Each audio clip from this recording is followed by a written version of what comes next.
Assalamualaikum warahmatullahi wabarakatuh. Waalaikumsalam warahmatullahi wabarakatuh. Kok lemes sih? Jalan-jalan sama si Amar. Jangan lupa beli kue cucur anget-anget. Kalau mengaku umatnya Nabi Muhammad, jawab salamnya yang semangat. Saya ulangi lagi ya salamnya. Assalamualaikum warahmatullahi wabarakatuh. Waalaikumsalam warahmatullahi wabarakatuh. Dewan juri yang saya hormati serta teman-teman saya sayangi, izinkan saya membawakan pidato tentang Muharram. Perbaiki diri yuk.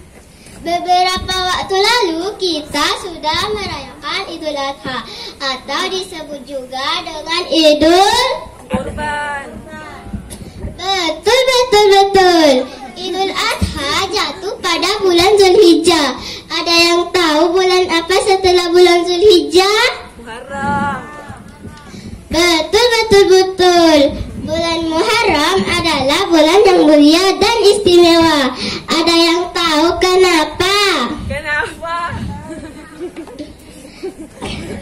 Karena pada bulan Muharram banyak peristiwa yang dialami oleh Nabi dan Rasul, seperti Nabi Adam, Idris, Nuh, Nabi Musa, Nabi Yusuf, dan Nabi kita Nabi Muhammad SAW.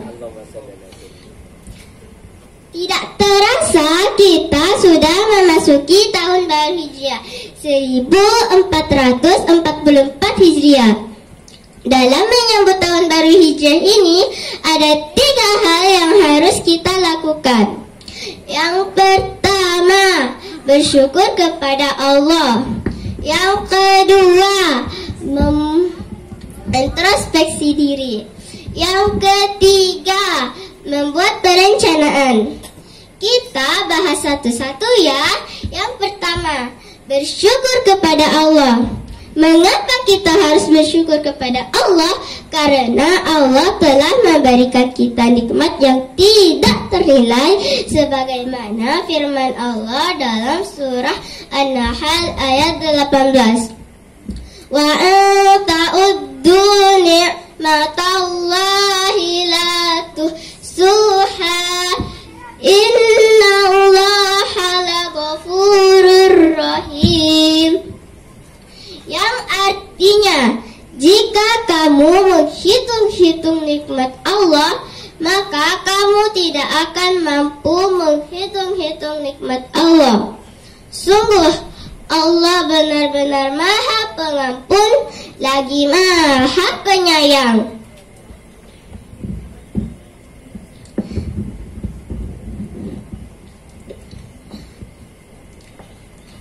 Dari ayat tersebut kita sepatutnya harus bersyukur kepada Allah terlebih di tahun baru ini. Yang kedua, introspeksi diri. Dalam perjalanan hidup sudah banyak hal yang kita lakukan, kadang kebaikan, kadang kemaksiatan. Di tahun baru Hijriah ini kita harus introspeksi diri. Barang siapa yang tahun ini sama saja dengan tahun sebelumnya, maka dia termasuk orang yang merugi. Barang siapa yang tahun ini lebih buruk daripada tahun sebelumnya, maka dia termasuk orang yang celaka. Na'udzubillah. Yang ketiga, membuat perencanaan. Perencanaan yang matang akan membuat seseorang melakukan aktivitas yang mantap. Perencanaan yang matang dalam Islam adalah meningkatkan ketakwaan kita kepada Allah Subhanahu wa taala. Takwa merupakan kunci keberkahan bagi dunia dan akhirat. Allah Subhanahu wa taala berfirman dalam surah Al-Hasyr ayat 18, yang artinya, wahai orang-orang yang beriman, Bertakwalah kepada Allah dan hendaklah setiap orang-orang memperhatikan apa-apa yang telah diperbuatnya untuk hari esok atau hari akhirat. Dan hendaklah setiap orang-orang memperhatikan apa-apa yang dan bertakwalah kepada Allah Subhanahu wa taala. Sungguh Allah benar-benar maha teliti terhadap apa yang kamu kerjakan. Demikianlah pidato singkat yang bisa saya sampaikan. Kesimpulannya adalah di tahun baru Hijriah ini atau di bulan Muharram ini kita harus memperbaiki diri. Semoga kita bisa menjadikan peringatan tahun baru Hijriah sebagai motivasi untuk meningkatkan ketakwaan kita kepada Allah Subhanahu wa taala. Makan nasi campur terasi. Sekian dan terima kasih. Wabillahi taufik wal hidayah. Wassalamualaikum warahmatullahi wabarakatuh. Waalaikumsalam.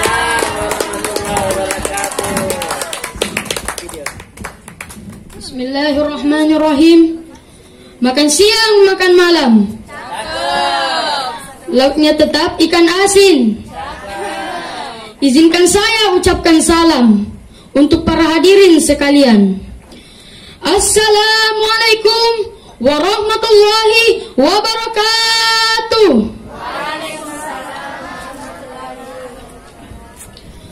Alhamdulillah. Alhamdulillahi Rabbil Alamin. Assalatu wassalamu ala asrafil anbiya'i wal mursalin Sayyidina wa maulana Muhammad wa ala alihi wa ashabihi ajma'in, amma ba'd. Rabbi sadri wa yassirli amri wahlul uqdatan min lisani yafqahu qawli. Allahumma salli ala Sayyidina Muhammad wa ala ali Sayyidina Muhammad.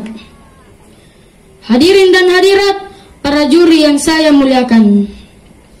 Bulan Muharram ditetapkan sebagai bulan pertama kalender Hijriah ketika Nabi Muhammad SAW hijrah dari kota Mekkah Al-Mukarramah menuju ke Madinatul Munawwarah.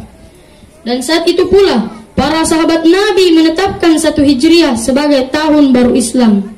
Saat pemerintahan masa Khalifah Umar bin Khattab radhiyallahu anhu. Dalam rangka memasuki tahun baru Muharram 1444 Hijriah sekaligus menyongsong 77 tahun Indonesia merdeka dalam konteks kehidupan kita sekarang. Bulan Muharram dikenal dengan peristiwa hijrah pindahnya Nabi dan para sahabat dari kota Mekkah ke Madinah. Kenapa Nabi dan sahabat mau hijrah ke Madinah, meninggalkan kampung halaman, meninggalkan keluarga yang berbeda akidah, harta yang mereka bawa hanya sekedar yang mungkin dibawa. Mekkah Madinah 450 km. Apa yang mereka cari? Apa yang mereka perjuangkan? Apa yang mereka bela? Jawabannya adalah iman. Karena iman, mereka pisah dengan kampung halaman tempat mereka dilahirkan. Karena iman, mereka tinggalkan harta dan benda. Karena iman, kita hidup. Untuk iman, kita berjuang. Dalam iman, kita ingin kembali menghadap kepada Allah Subhanahu wa ta'ala. Jangan lupa, kemerdekaan yang kita nikmati ini bukan hadiah dari Belanda, bukan kado dari Jepang, tidak turun dari langit seperti turunnya embun di waktu malam. Kemerdekaan yang kita nikmati ini ditegakkan di atas untaian air mata, cucuran keringat, genangan darah, serta pengorbanan nyawa orang-orang tua kita yang kadang mereka tidak sempat menikmati kemerdekaan ini. Untuk kita, mereka berlinang air mata. Untuk kita, mereka alirkan darah. Dan untuk kita, mereka korbankan nyawa. Hadirin dan hadirat, para juri yang saya hormati. Dulu, orang-orang tua kita berjuang melawan penjajah, berjuang melawan Belanda. Senjatanya apa? Bambu runcing. Ada bambu runcing, merdeka melawan tank. Rasio, impossible, tidak mungkin. Tapi nyatanya kita merdeka. Lalu para pendiri republik ini, para pendiri negara kita dengan jujur mencantumkan dalam mukaddimah Undang-Undang Dasar negara kita dengan berkat rahmat Allah yang Maha Kuasa. Ada tidak? Satu pengakuan yang sangat jujur dari para pendiri republik ini bahwa Allah campur tangan dalam proses kemerdekaan. Kalau tidak, belum ada ceritanya bambu runcing, merdeka melawan tank. Apa artinya? Kalau dulu iman untuk merebut kemerdekaan. Karena agama mengajarkan hubbul watan minal iman, cinta tanah air bagian dari iman. Maka bangkitlah Diponegoro, bangkitlah Iman Bonjol, bangkitlah Cut Ditiro, bangkitlah Panglima Besar Sudirman, bangkitlah para ulama dan kiai dengan tentara, berjuang melawan penjajah karena cinta tanah air bagian dari iman. Kalau dulu iman untuk merebut kemerdekaan, sekarang ini iman untuk mengisi kemerdekaan. Hadirin dan hadirat, para juri yang saya hormati, pesan yang dapat kita ambil dari peristiwa hijrah ini: pertama, hijrah adalah peristiwa penjagaan iman, memasuki tahun baru hijriah dan menyongsong 77 tahun Indonesia merdeka. Harus dengan semangat meningkatkan keimanan. Jaga iman baik-baik, wariskan kepada anak cucu kita, tanamkan iman sejak dini. Mau jadi apapun harus dengan iman. Mau jadi tentara beriman. Mau jadi polisi beriman. Mau jadi seniman beriman. Mau jadi pejabat beriman. Kalau sudah di dasar iman, insya Allah pejabatnya tidak korupsi. Hadirin dan hadirat, para juri yang saya hormati. Kedua, hijrah adalah peristiwa ukhuwah. Bagaimana orang-orang Madinah menyambut kedatangan orang Mekah yang hijrah? Apa dengan tolak pinggang? Nehi. Tapi mereka melebur, membaur, menjadi umatan wahidah, menjadi satu umat yang satu. Kalau Islam telah mengikat kita dengan tali akidah, maka kemerdekaan mengikat kita dalam komitmen untuk bersatu nusa, satu bangsa, satu bahasa. Karena tidak mungkin ada kemenangan kalau tidak ada kekuatan. Tidak mungkin ada kekuatan kalau tidak ada kesatuan dan persatuan. Tidak mungkin ada kesatuan dan persatuan kalau tidak ada silaturahmi. Hadirin dan hadirat, para juri yang saya hormati. Ketiga, hijrah adalah perjalanan iman, perjalanan ibadah, bukan paket wisata. Mereka tinggalkan kampung halaman untuk ibadah. Mereka tinggalkan harta benda karena mau beribadah. Mereka tempuh gurun pasir yang gersang karena ibadah. Mereka, para pahlawan, bangkit melawan penjajah karena ibadah. Kita isi kemerdekaan dengan pembangunan bagian daripada ibadah. Ada hidup sesudah mati, ada akhirat sesudah dunia. Wa tilkal ayyamu nudawiluha bainan nas. Hari itu kami putar di antara manusia. Orang kaya mana yang tidak mati? Orang terkenal mana yang tidak mati? Pejabat mana yang tidak mati? Hidup sekedar menunggu giliran. Korun yang harta kekayaannya berlimpah, kunci gudang emasnya saja dibawa unta. Korun mati, tidak kembali lagi. Sebut orang-orang kaya di dunia ini. Paul Gefty, raja minyak dunia, tewas. Henry Ford, raja mobil, mati. Rockefeller, bankir terkenal, lewat. Aristotle Enosis, raja tanker Yunani, mati. Fir'aun yang gagah, katanya mau jadi Tuhan, mati. Hitler mau menguasai dunia, malah bunuh diri. Benito Mussolini mati. Napoleon mati. Jenderal-jenderal mati, apalagi satpam.